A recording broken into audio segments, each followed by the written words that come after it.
Assalamualaikum warahmatullahi wabarakatuh.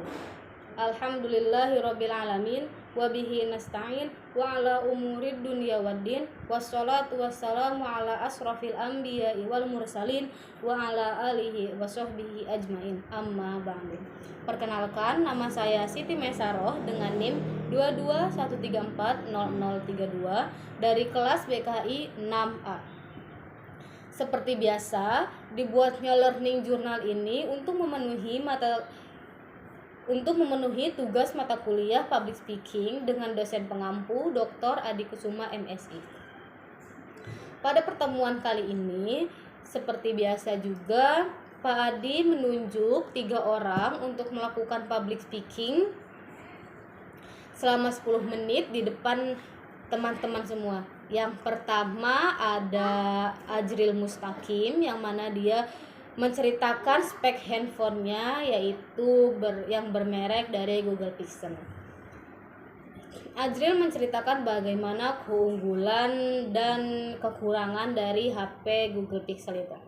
Selanjutnya ada Sulistiawati, yang mana Sulis melakukan public speaking dengan memperkenalkan kami sebagai memperkenalkan banyaknya kaligrafi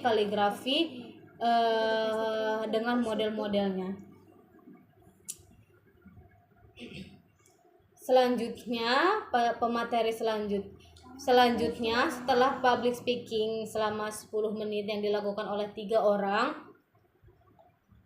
selanjutnya melakukan presentasi kelompok, yang mana dengan tema perbedaan dan persamaan ceramah dan motivasi, serta praktik menyusun persuasi, pesan, motivasi, dan persuasi.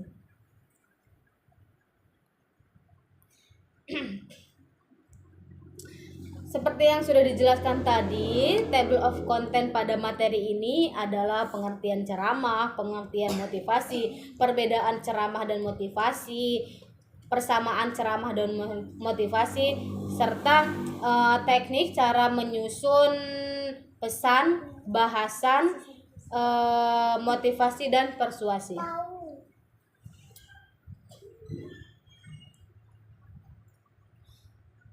Pada bagian kali ini ada pengertian ceramah, yang mana ceramah menurut Lagundi yaitu suatu penyampaian informasi yang bersifat searah, yakni dari penceramah kepada audiens. Seperti yang kita tahu bahwa penceramah dilakukan secara satu arah, yang mana penceramah hanya berbicara dan audiens mendengarkan topik dari penceramah tersebut. Namun menurut Abdul Qadir Mansy, ceramah adalah metode yang dilakukan dengan cara atau maksud untuk menyampaikan keterangan atau petunjuk, pengertian, penjelasan tentang suatu masalah di hadapan orang banyak. Karena penceramah pasti melakukan ceramahnya di hadapan orang banyak atau khalayak umum. Perlu kita tahu komponen-komponen dalam ceramah. Yang pertama dai, yang kedua mad'u, yang ketiga pesan, yang keempat media. Yang pertama ada dai. Dai yakni penceramah itu sendiri, yang mana tanpa adanya dai kita tidak akan bisa dimulai ceramah tersebut. Selanjutnya yaitu mad'u. Mad'u adalah sasaran atau target dari penceramah tersebut. Selanjutnya ada pesan. Pesan di sini topik yang disampaikan penceramah kepada mad'u itu sendiri, karena tanpa adanya pesan yang disampaikan tidak akan berlangsung baik. Selanjutnya ada media. Media di sini ada beberapa. Yang pertama media visual, media lisan, media bacaan, dan lain sebagainya. Seperti contoh media lisan di sini seperti ucapan yang searah dari dai kepada mad'u. Selanjutnya ada tulisan. Penceramah ini atau seseorang ini melakukan menulis teks-teks yang dengan isinya menyampaikan sesuatu yang bermanfaat kepada khalayak umum. Terus ada visual, PPT, dan lain sebagainya. Selanjutnya ada pengertian motivasi itu sendiri. Motivasi berasal dari kata motif yang diartikan sebagai kekuatan yang terdapat dalam diri individu yang menyebabkan individu itu bertindak atau berbuat. Karena kita tahu ya, motivasi ini untuk membangkitkan semangat dalam diri individu. Selanjutnya, motivasi merupakan kekuatan atau energi yang dimiliki oleh seseorang yang menimbulkan tingkat energi dari orang itu sendiri.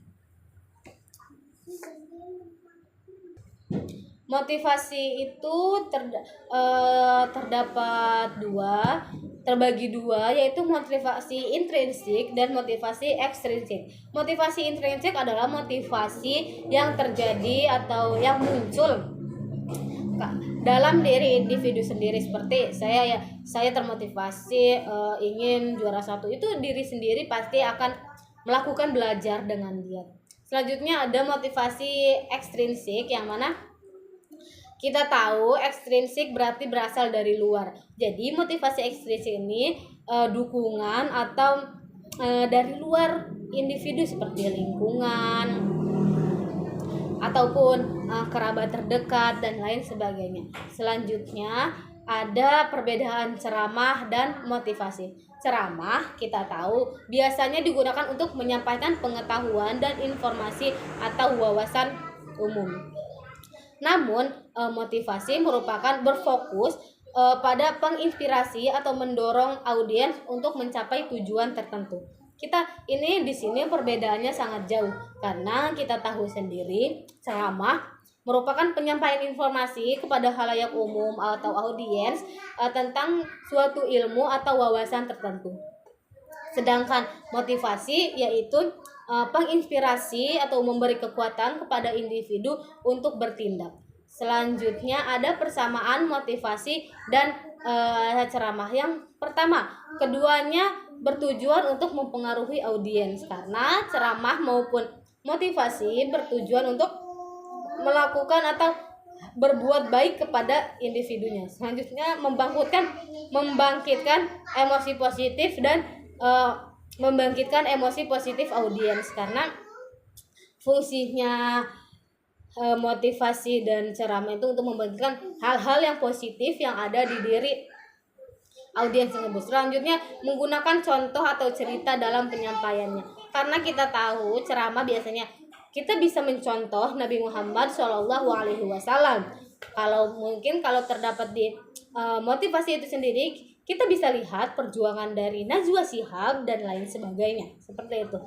Selanjutnya ada sama-sama menyampaikan pesan yang positif. Selanjutnya ada praktik menyusun pesan, bahasan motivasi dan persuasi. Yang pertama ada analisis situasi dan audiens. Yang pertama, kita harus menganalisis siapa audiens kita akan melakukan kegiatan di mana, siapa audiens kita, karena kita perlunya bahasan atau teknik-teknik yang mungkin akan mendukung kegiatan tersebut. Selanjutnya ada kerangka argumentasi. Persuasif disusun dengan model AIDA: attention, interesting, desire, and action. Kok berisik? Selanjutnya ada pemanfaatan daya pemikat logis dan emosional. Selanjutnya ada macam penyusunan pesan persuasif, yaitu pertama. Dan selanjutnya ada bahasan motivasi dalam pesan persuasif. Selanjutnya yang pertama ada motivasi dan elaborasi pesan. Yang kedua, teori motivasi belajar. Yang ketiga, strategi komunikasi persuasif untuk motivasi. Selanjutnya ada teknik dan strategi persuasif. Pertama ada bujukan retoris, kedua kesesuaian teknik dengan audiens, yang ketiga ada kesadaran diri dan kecerdasan emosional. Mungkin sekian dari saya, mohon maaf bila banyak yang salah. Terima kasih. Wassalamualaikum warahmatullahi wabarakatuh.